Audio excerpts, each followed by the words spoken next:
Complete అయిందే. నా పేరు మీద ఏమన్నా రాపిత్తేంది? అన్ని నీ పేరు మీదనే రాపించుకుంటాన్నావు. నీ పేరు మీదేనా? నా పేరు మీదనే. ఈ తలకాయ ఇవ్వలదే. నాది. ఆ తలకాయలో పెట్టుకున్న పాపడి బిల్లు ఇవ్వలదే. నీది. ఈ చెవులు ఇవ్వలే. నాయి. చెవులకున్న కమ్మలు బుట్టాలు ఇవ్వలే. నువ్వు ఏంచినాయి? ఈ ముక్కు ఇవ్వలదే.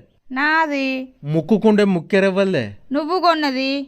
ఈ మెడ ఇవ్వలదే. నాది. మెడకున్న మంగళసూత్రం ఇవ్వలు తెచ్చిర్రే. నువ్వు తెచ్చిందే. ఈ చేతులు ఇవ్వలే. నాయి. చేతికున్న బంగారు గాజులు ఇవ్వలే. నీయి. ఈ చేతికున్న ఏళ్ళు ఇవ్వలే. నాయే. నీ ఏళ్లకున్న బంగారు ఉంగురాలు ఇవ్వలే. నీయే. ఈ కాళ్ళు ఇవ్వలే. నాయే. నీ కాళ్ళకున్న పట్టీలు ఇవ్వలే. నువ్వు ఏంచినాయే? భాగ్య అనే పేరు ఇవ్వలే. నా పేరే. నీ పేరుకు ముందు ఇంటి పేరు ఇవ్వలది రాత్తవే. నీ ఇంటి పేరే. నా ఇంటి పేరుతో సహా మొత్తం నీకే రాసి ఇచ్చిన. ఇంకేం రాసి ఇవ్వాలి చెప్పు?